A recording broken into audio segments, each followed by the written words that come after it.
Good morning. आज अपने महिला एवं बाल अपराध के अंतर्गत हमारा जो प्रकरण बिंदु रहेगा वो शी बॉक्स रहेगा। यानी किसी भी प्रकार का कोई भी समाज हो उसमें महिलाओं को सम्मानजनक स्थिति मिलनी चाहिए, उनके मान सम्मान का ध्यान रखना चाहिए। और इसी प्रसंग में वर्तमान में जो डिजिटल सोसाइटी है उसमें भी एक प्रकार की प्राथमिकता होनी चाहिए कि चाहे कोई भी डिजिटल समाज हो उसकी प्राथमिकता होनी चाहिए कि महिलाओं का सम्मान और उनकी जो सुरक्षा है उसको सुनिश्चित किया जाना चाहिए। और इसी संदर्भ में कार्यस्थल पर महिलाओं को यौन उत्पीड़न से निजात दिलाने के लिए, उनकी सुरक्षा सुनिश्चित करने के लिए और कार्यस्थल पर यौन उत्पीड़न की शिकार महिलाओं को अपनी शिकायत दर्ज करवाने के लिए एक ऑनलाइन शिकायत निवारण तंत्र की स्थापना की गई है, या यूं कह सकते हैं कि ये एक ऑनलाइन पोर्टल है जिसके माध्यम से महिलाएं अपनी यौन उत्पीड़न जो कि कार्यस्थल पर हुआ है संबंधित शिकायत को दर्ज करा सकती हैं।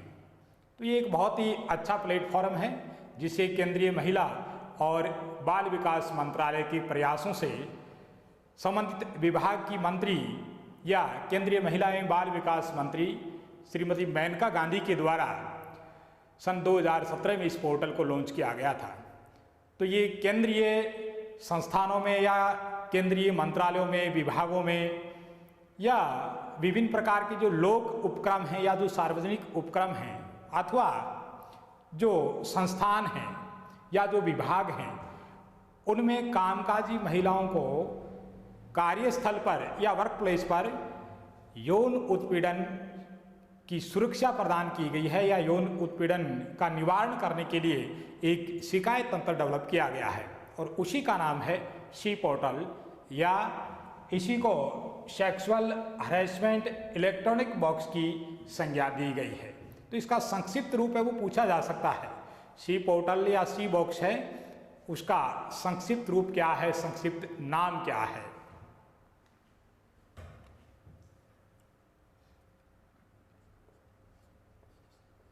संक्षिप्त रूप की बात आती है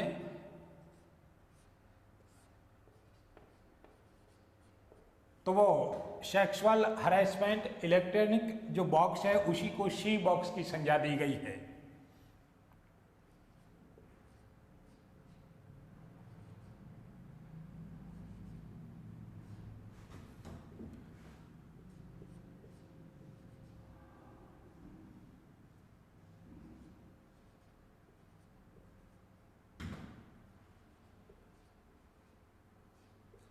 sexual harassment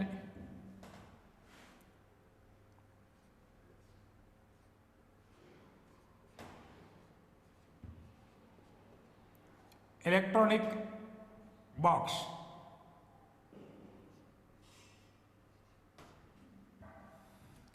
sexual harassment electronic box, ये सी बॉक्स का पूरा नाम है। दूसरे शब्दों में इसी को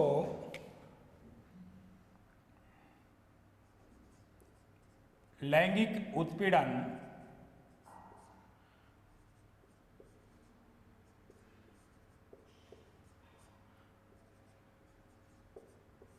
इलेक्ट्रॉनिक बॉक्स भी कह सकते हैं।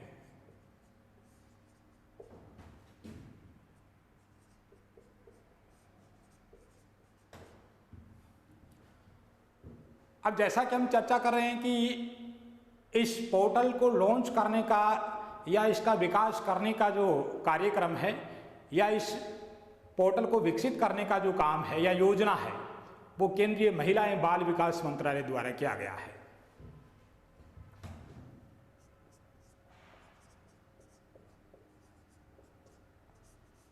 केंद्रीय महिला एवं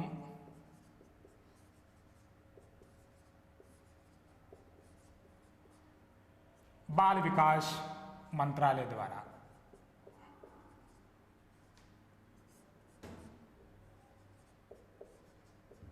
यानी शी बॉक्स पोर्टल किसके द्वारा विकसित किया गया, किसके द्वारा लॉन्च किया गया। ये योजना किसके द्वारा लाई गई?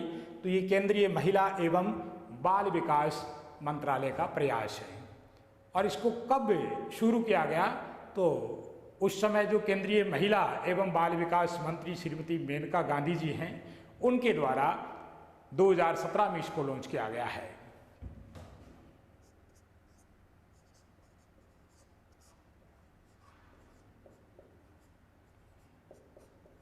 सन 2017 में केंद्रीय महिला एवं बाल विकास मंत्री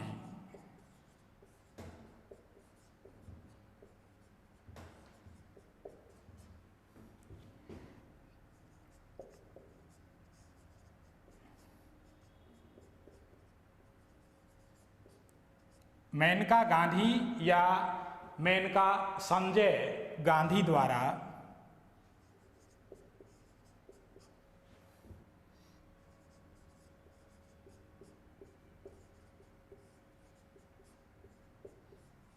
शुरू किया गया।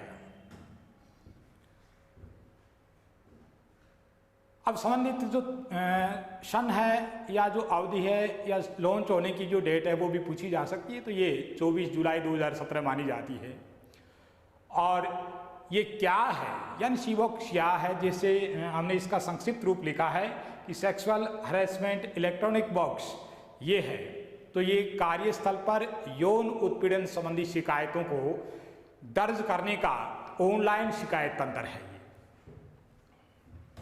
यानी सीबॉक्स क्या है, ऐसा भी पूछा जा सकता है।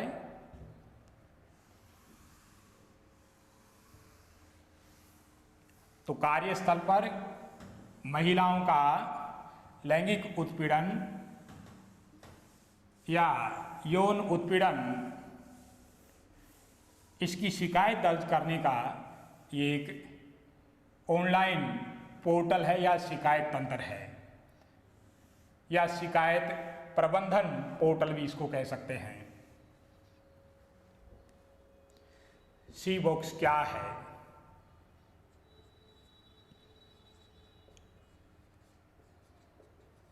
कार्यस्थल पर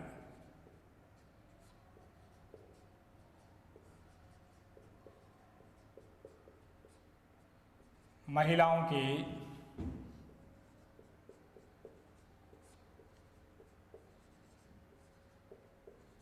यौन उत्पीड़न की शिकायत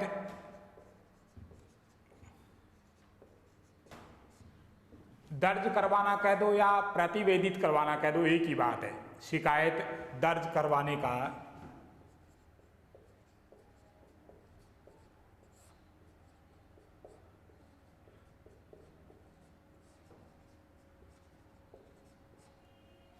ऑनलाइन शिकायत तंत्र है।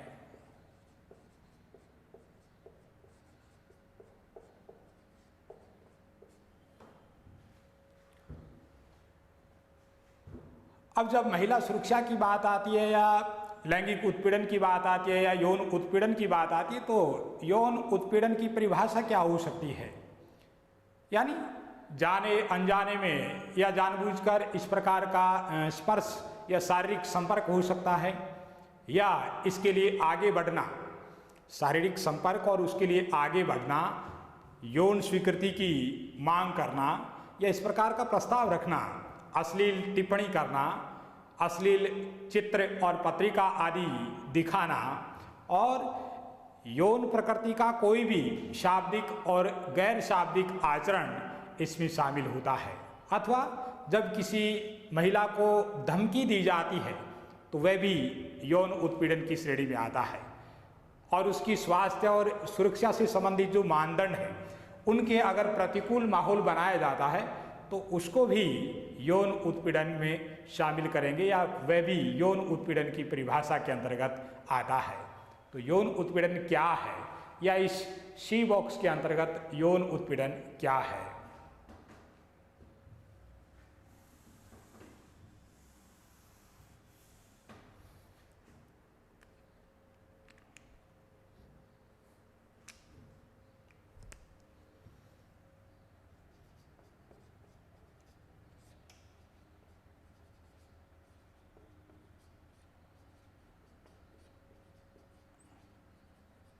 सी बॉक्स के संबंध में यौन उत्पीड़न की परिभाषा क्या हो सकती है। तो इसमें हमने पढ़ा है कि शारीरिक संपर्क और इसके लिए आगे बढ़ना,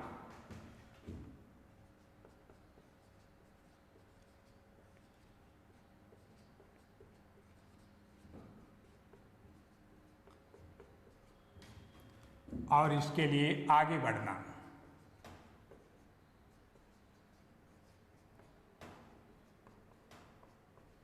यानी कार्यस्थल पर इस प्रकार के प्रस्ताव रखे जाते हैं या कोई प्रलोभन देकर इस प्रकार का प्रस्ताव रखा जाता है या यौन स्वीकृति की मांग की जाती है, तो वो भी इसके अंतर्गत आता है।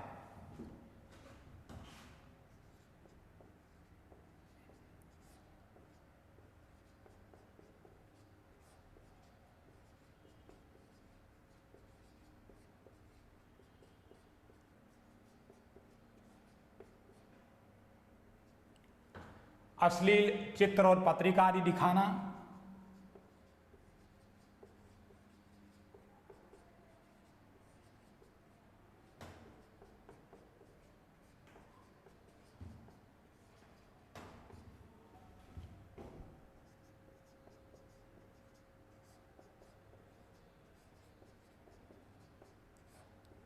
अश्लील चित्र और पत्रिका आदि दिखाना या इस प्रकार की कोई टिप्पणी करना या यौन प्रकृति का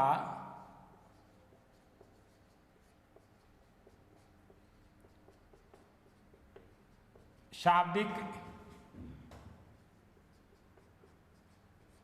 और गैर शाब्दिक यानी वर्बल और नॉन वर्बल या सांकेतिक भी हो सकता है, किसी प्रकार के अश्लील इशारे भी इसमें आते हैं, शाब्दिक और गैर शाब्दिक आचरण। इसके अलावा धमकी देना यानी डराने जैसा आचरण करके और महिला से इस प्रकार के मांग करना, उसकी स्वीकृति लेना, ये भी यौन उत्पीड़न में आता है। इसी प्रकार अगर कोई आचरण ऐसा है जो महिला के स्वास्थ्य और सुरक्षा के लिहाज से अगर प्रतिकूल माहौल पैदा करने वाला है तो उसको भी इसमें शामिल करेंगे।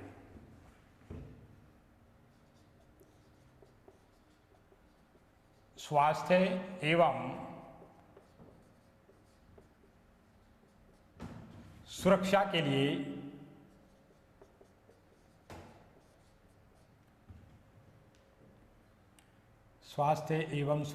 लिए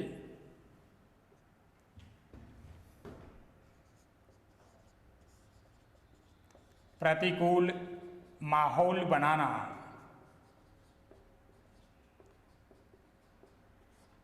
या पैदा करना, ये भी इसमें आता है।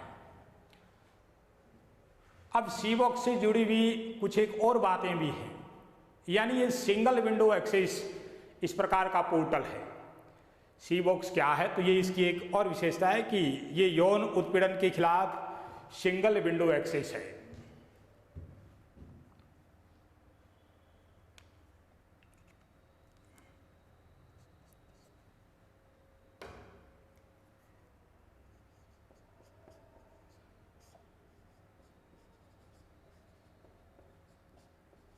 यौन उत्पीड़न के खिलाफ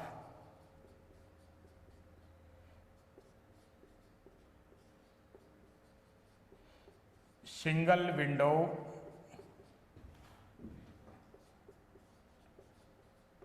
एक्सेस है।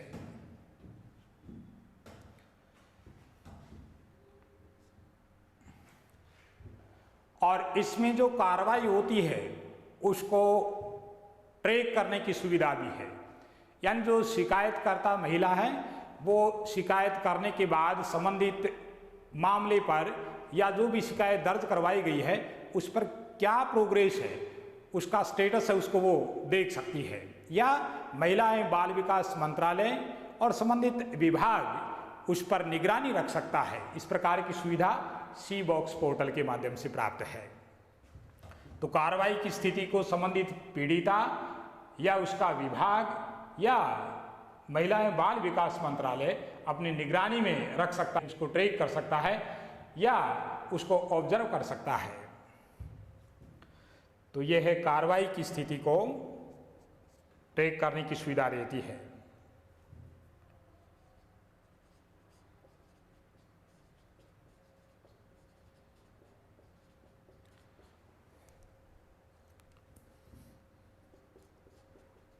कार्रवाई की स्थिति को ट्रैक करने की सुविधा।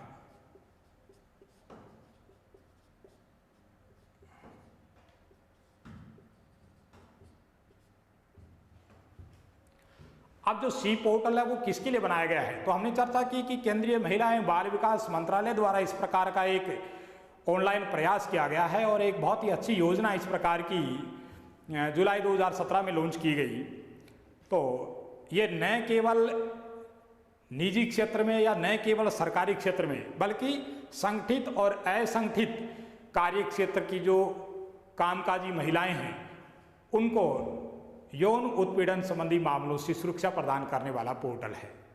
तो ये निजी और सरकारी, संगठित और गैर संगठित सभी क्षेत्रों की महिलाओं के लिए है।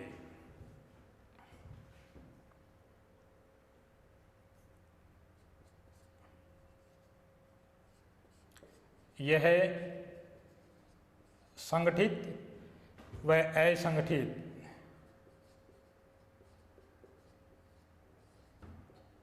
यह संगठित व असंगठित और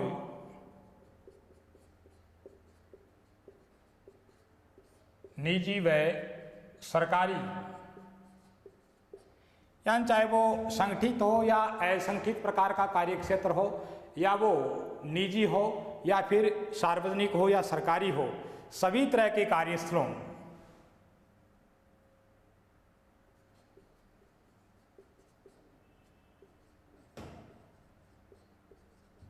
सभी तरह के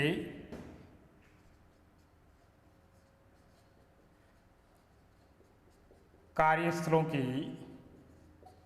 महिलाओं के लिए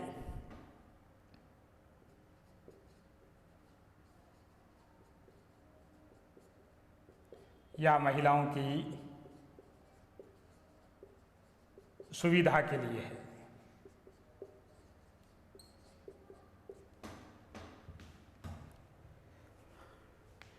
और ये जो सी बॉक्स पोर्टल आया है उसके बाद जैसा कि विशाखा जो गाइडलाइन है या जो विशाखा निर्देश हैं, सुप्रीम कोर्ट की यौन उत्पीड़न से संबंधित जो विशाखा मामले में गाइडलाइन जारी की गई है, निर्देश जारी किए गए हैं, उनका एक व्यापक दायरा है।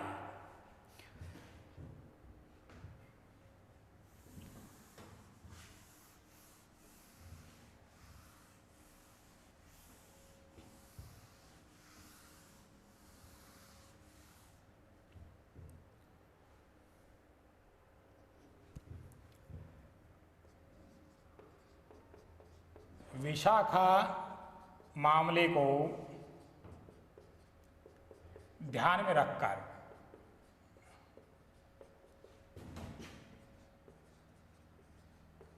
यानी इस प्रकार की गाइडलाइन जो सर्वोच्च न्यायालय के द्वारा जो जारी की गई है, महिला यौन उत्पीड़न को रोकने के लिए एक प्रकार का जो सुरक्षा कवच माना जाता है, उसका इसमें विस्तृत या व्यापक दायरा है वो शामिल किया गया है। विशाखा मामले को ध्यान में रखकर कार्यस्थल पर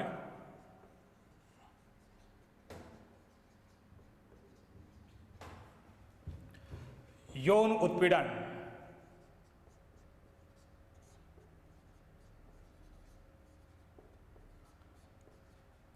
का व्यापक दायरा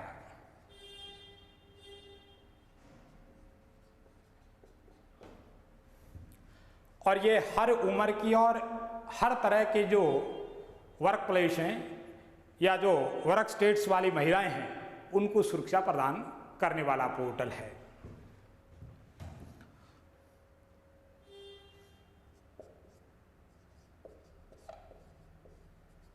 हर उम्र की तथा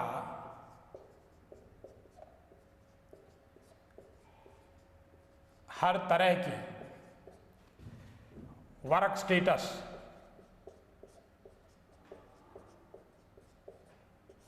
यानी जो कामकाजी वर्क स्टेटस वाली महिलाओं को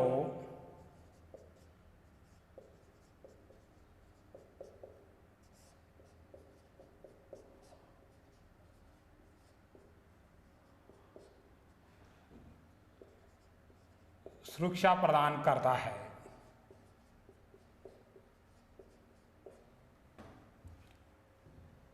तो ये इससे जुड़ी हुई कुछ छोटी छोटी बातें हैं, यानी सी बॉक्स है उससे संबंधित ये सारी चीज़ें हैं। इसका जो संक्षिप्त रूप है वो भी हमने पढ़ा है, इससे जुड़ी हुई जो बातें वो भी पढ़ी हैं। अब इस प्रकार का पोर्टल लॉन्च करने का उद्देश्य क्या है, या सी बॉक्स पोर्टल है उसका ये उद्देश्य क्या है, ये इसमें स्पष्ट करेंगे।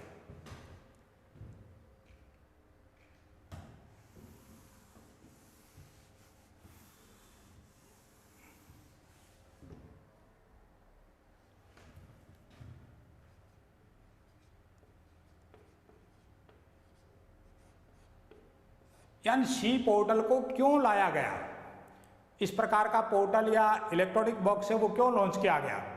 तो एक तो कार्यस्थल पर महिलाओं का यौन उत्पीड़न है, उसकी रोकथाम, निषेध और निवारण के लिए जो 2013 का एक्ट है उसका प्रभावी ढंग से कार्यान्वयन करना या उसकी मॉनिटरिंग करना, ये इसका प्रमुख उद्देश्य है।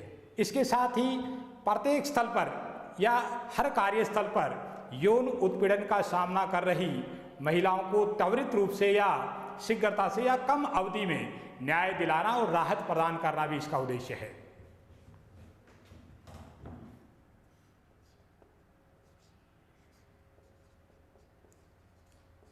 कार्यस्थल पर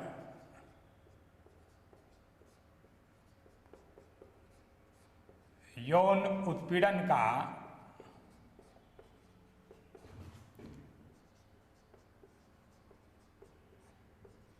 सामना कर रही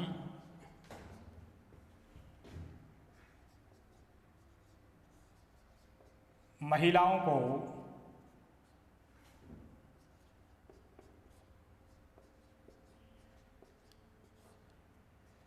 त्वरित राहत प्रदान करना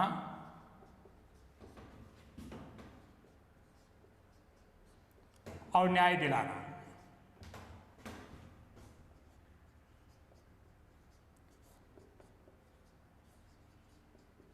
एक तो ये इसका प्रमुख उद्देश्य है। इसी प्रकार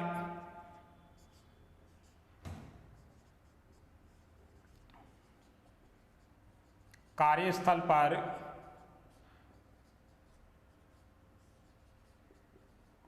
महिलाओं का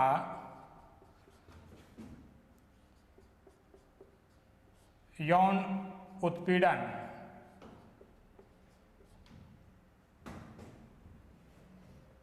यानी कार्यस्थल पर या वर्क प्लेस पर महिलाओं का यौन उत्पीड़न रोकथाम, निषेध और निवारण एक्ट।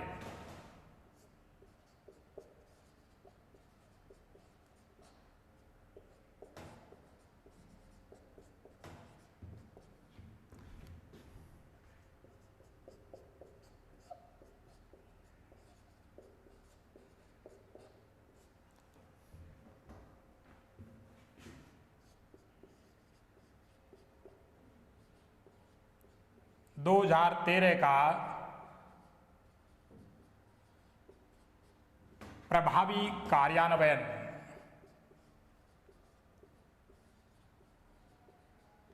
यानी बहुत ही अच्छे ढंग से इस एक्ट को लागू करना या इस एक्ट के जो निर्देश हैं, कार्य प्रणाली है, उसको धरातल पर वास्तविक रूप में उपयोगी बनाना, ये भी इसका एक अहम उद्देश्य है।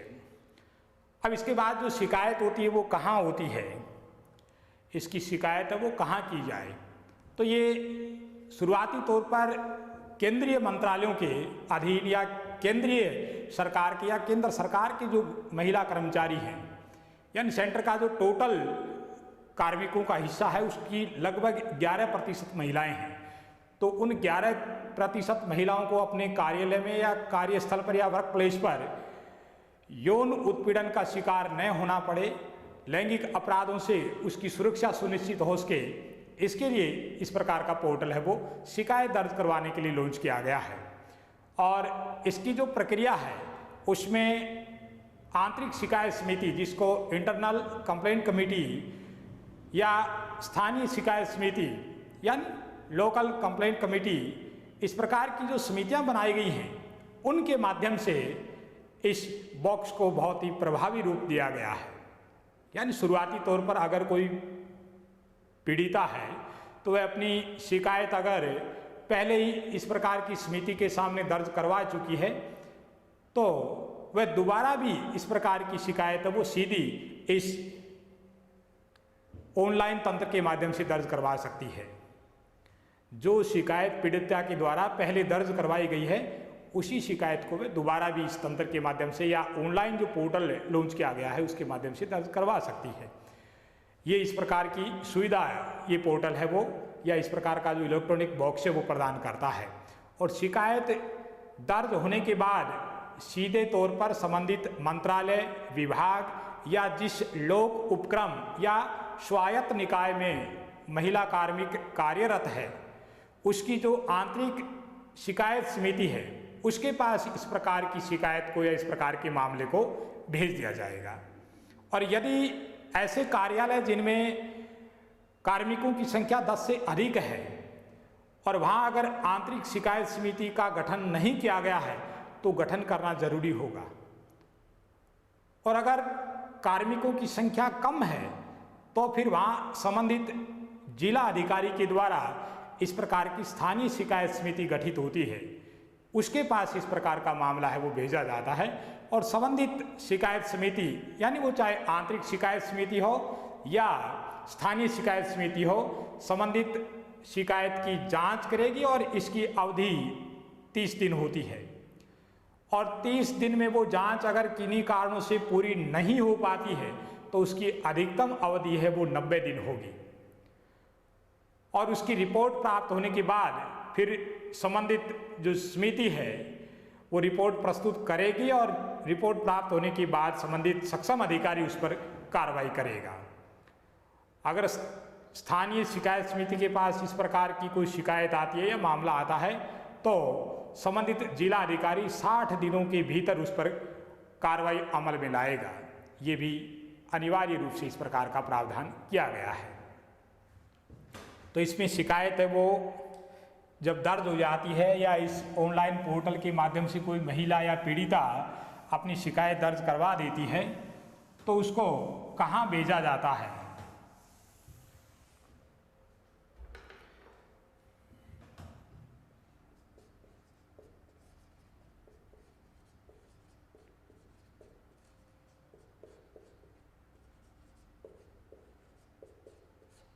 यानी ऐसी शिकायत जो इस ऑनलाइन पोर्टल के माध्यम से दर्ज हुई है उसको कहाँ भेजा जाता है?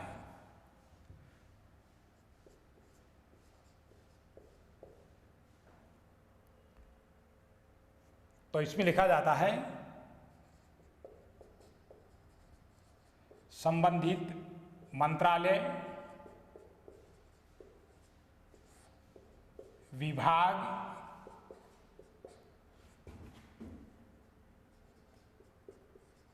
लोक उपक्रम,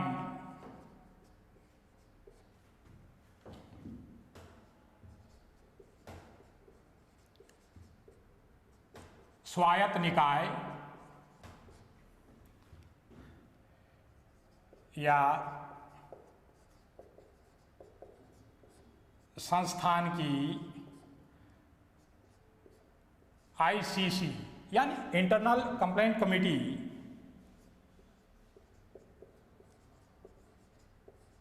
आंतरिक शिकायत समिति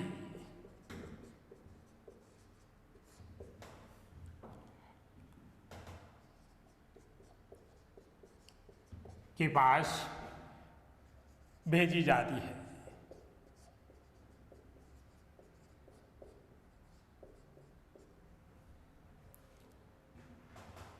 और जब इस प्रकार की शिकायत संबंधित ICC को प्राप्त हो जाती है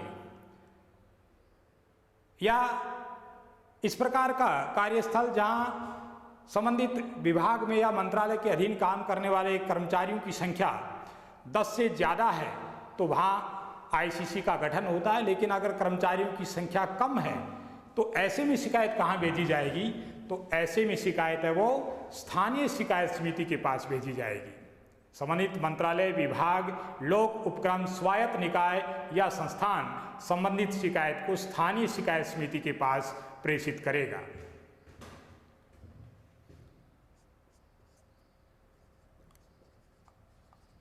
अथवा यानी कर्मचारियों की संख्या कम है और वहां इस प्रकार की आंतरिक शिकायत समिति का गठन नहीं हुआ है तो अथवा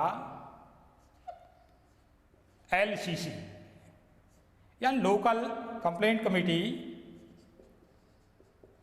स्थानीय शिकायत समिति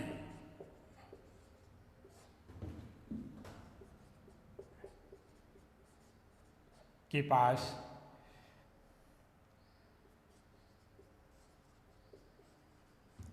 शिकायत भेजी जाती है।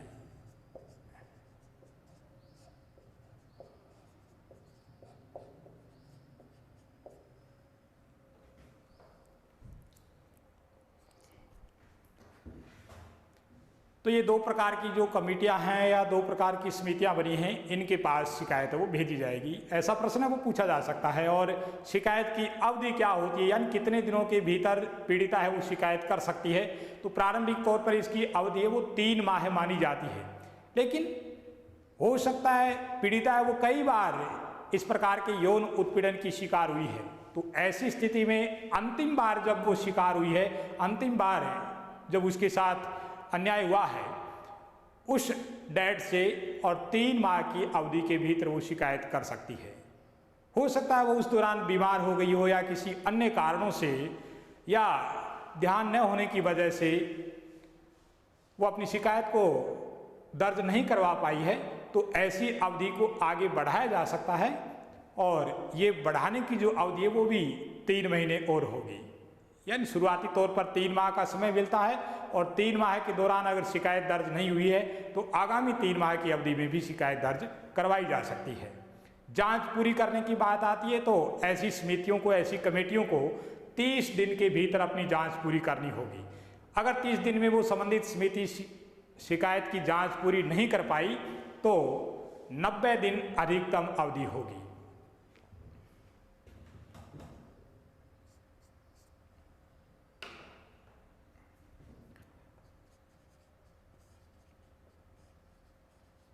शिकायत की अवधि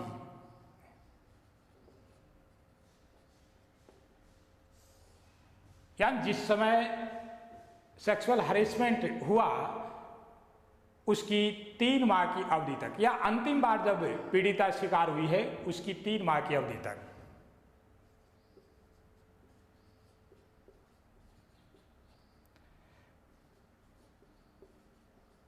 परंतु किन्हीं कारणों से 3 माह के भीतर शिकायत दर्ज नहीं हो पाई तो परंतु आगे 3 माह तक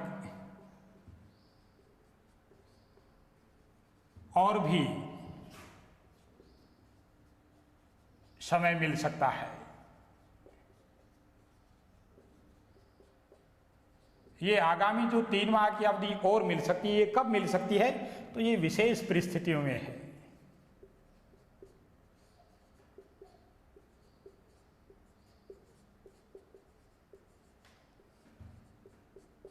विशेष परिस्थितियों में इस प्रकार से इसकी अवधि है वो 3 माह हो जाएगी और विशेष जो कंडीशन है उनमें इसको 3 महीने और आगे खिसकाया जा सकता है। इसके बाद इसकी जो जांच प्रक्रिया है या जो जांच है वो कब तक पूरी हो जानी चाहिए? सी बॉक्स के माध्यम से या इस ऑनलाइन पोर्टल के माध्यम से जो शिकायत दर्ज की गई है उसकी जांच प्रक्रिया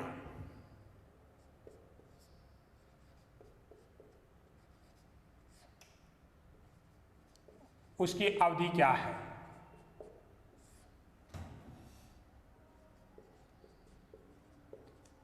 तीस दिन। और यहां भी कंडीशन अगर स्पेशल है, विशेष है, तो अधिकतम 90 दिन।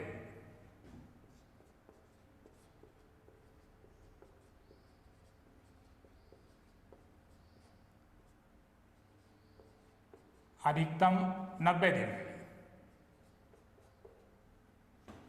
ये जांच प्रक्रिया पूरी हो जानी चाहिए। और ऑनलाइन शिकायत दर्ज करवाने के लिए इसकी जो वेबसाइट है वो क्या है? सी बॉक्स के माध्यम से जो भी यौन उत्पीड़न संबंधी या कार्यस्थल पर महिलाओं का यौन उत्पीड़न हुआ है उसकी ऑनलाइन शिकायत पोर्टल पर दर्ज करवाने के लिए पोर्टल की वेबसाइट क्या है?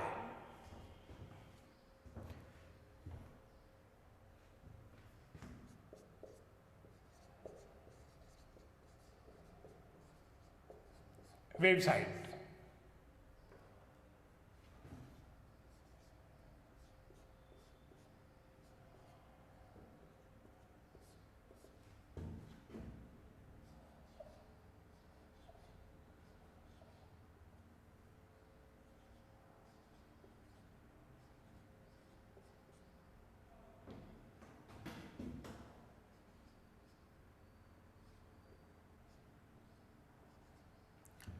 www.cbox.nic.in इस वेबसाइट पर जाकर सी बॉक्स पोर्टल के माध्यम से यौन उत्पीड़न या कार्यस्थल पर महिलाओं का यौन उत्पीड़न हुआ है उसकी शिकायत वो दर्ज करवाई जा सकती है।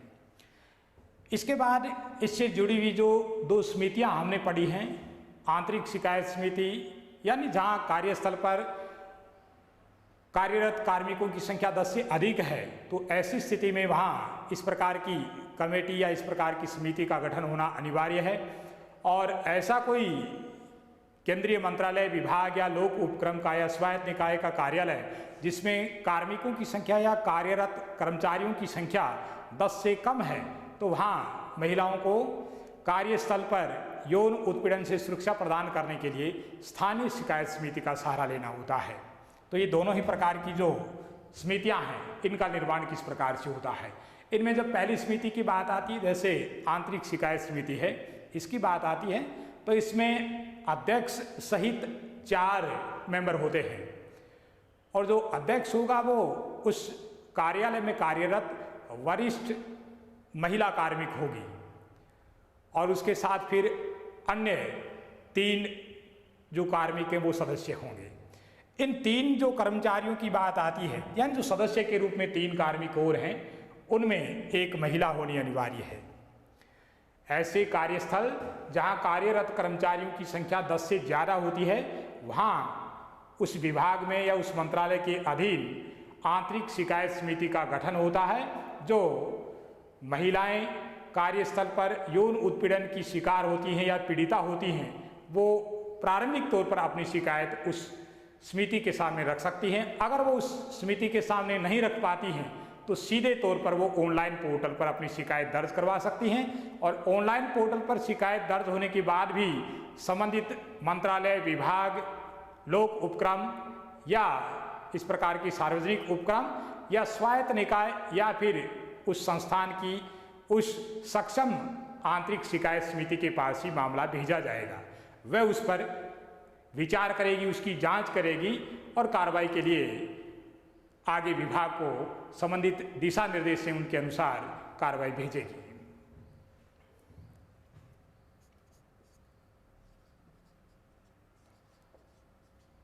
आंतरिक शिकायत समिति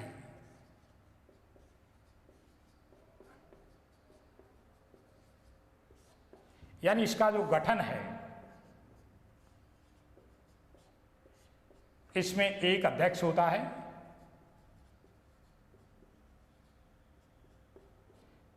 यह अध्यक्ष कौन होगा? संबंधित कार्यालय में कार्यरत वरिष्ठ महिला अधिकारी या महिला कर्मचारी।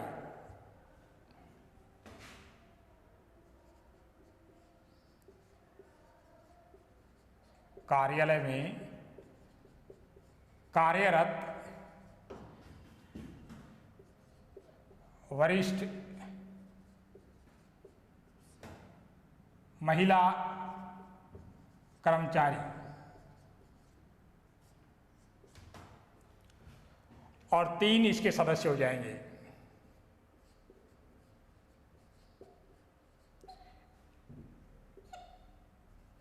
इनमें एक महिला होगी।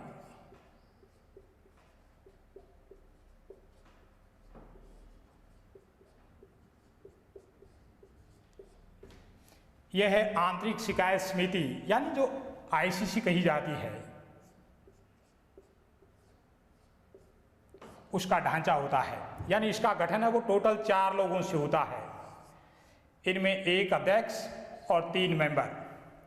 अध्यक्ष है वो कार्यालय में कार्यरत वरिष्ठ महिला कर्मचारी होगी और 3 सदस्यों में से एक सदस्य वो महिला कार्मिक होगी।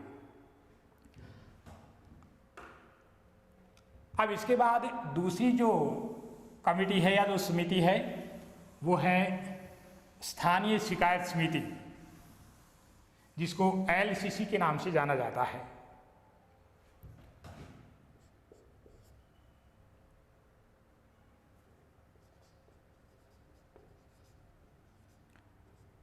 स्थानीय शिकायत समिति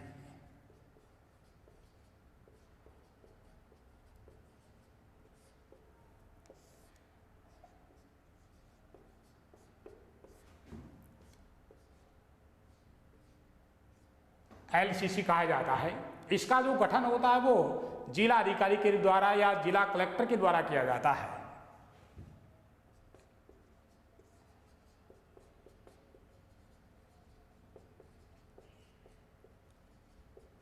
यानी स्थानीय शिकायत समिति का गठन किसके द्वारा किया जाता है, तो ये संबंधित जिले के जिलाधिकारी द्वारा किया जाता है। यानी जिस जिले में वो कार्यालय स्थापित है और उसमें वो कार्यरत कर्मचारी हैं, वहाँ जिलाधिकारी द्वारा स्थानीय शिकायत समिति का गठन होता है। प्रारंभिक तौर पर तो जहाँ हमने चर्चा की है कि कर्मचारियों की संख्या 10 से ज़्यादा होगी तो आईसीसी होगी, और आईसीसी नहीं है तो फिर वहाँ एलसीसी है। और एलसीसी का गठन करने का जो पावर होता है, शक्ति होती है, वो जिलाधिकारी या जिला कलेक्टर के पास होती है। अब इसमें सदस्यों की बात आती है या अध्यक्ष सहित सदस्यों की बात आती है, तो इसमें टोटल 5 होते हैं। टोटल संख्या है वो 5 है। इन 5 में एक अध्यक्ष,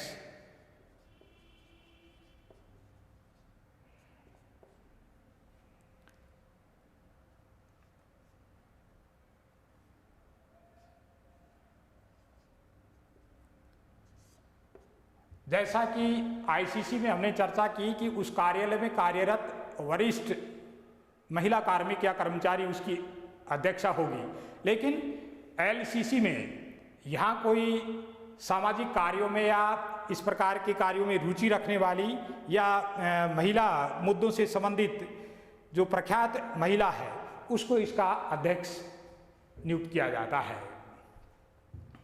यानी वो या तो महिला सामाजिक कार्यकर्ता हो,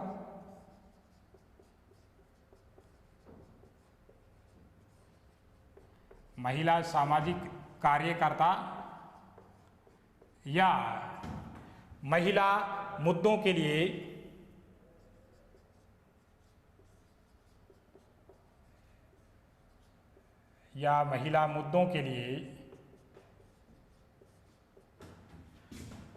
प्रतिबद्ध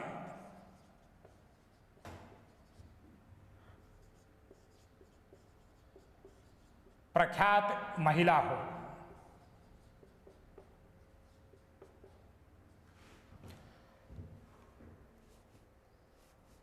और अब इसमें जब मेंबर की बात आती है तो एक अध्यक्ष और 4 सदस्य हैं।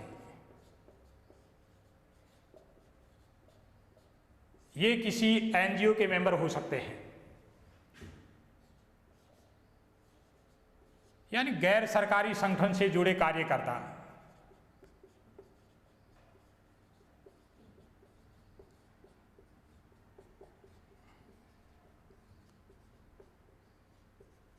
जिस प्रकार आईसीसी में या आंतरिक शिकायत समिति में सदस्यों में एक महिला मेंबर होती है, उसी प्रकार इसमें भी एक महिला मेंबर होती है, लेकिन वो एससी अथवा एसटी वर्ग से होनी चाहिए। एक महिला एससी या एसटी से होनी चाहिए। इस प्रकार का प्रावधान है वो इसके गठन में किया गया है। और हमने जांच में लिखा था कि 30 दिन के भीतर जांच पूरी हो जानी चाहिए और कंडीशन अगर जटिल हैं, परिस्थितियां विकट हैं, तो ऐसी कंडीशन में भी अधिकतम जो अवधि है जांच की वो 90 दिन की होगी। 90 दिन से ज़्यादा जांच की प्रक्रिया में समय नहीं लिया जाना चाहिए। और जब जांच रिपोर्ट आ जाती है तो संबंधित अधिकारी, जैसे आंतरिक शिकायत समिति है तो वो विभागीय निर्देशों के अनुसार कार्रवाई करने के लिए स्वतंत्र होती है। और जब LCC अपनी रिपोर्ट जिला अधिकारी के पास भेजती है तो जिला अधिकारी को 60 दिनों के भीतर कार्रवाई करनी चाहिए।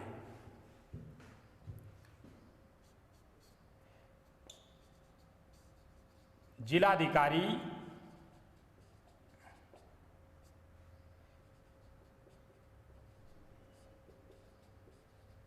जांच रिपोर्ट प्राप्त होने के 60 दिन के भीतर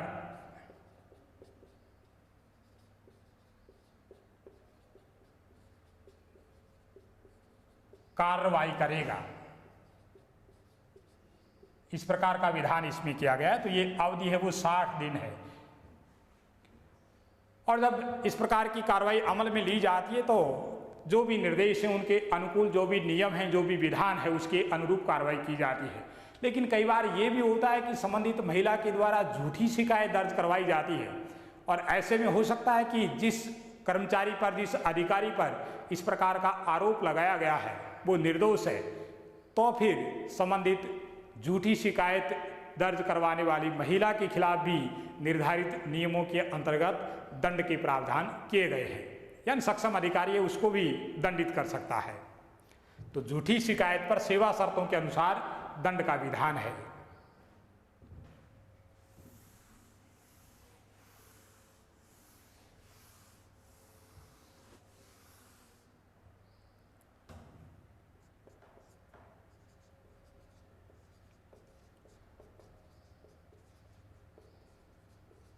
झूठी शिकायत हो तो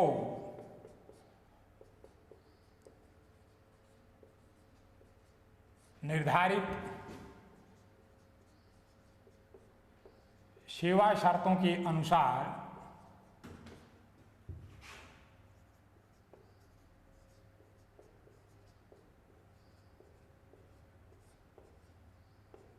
दंड का विधान।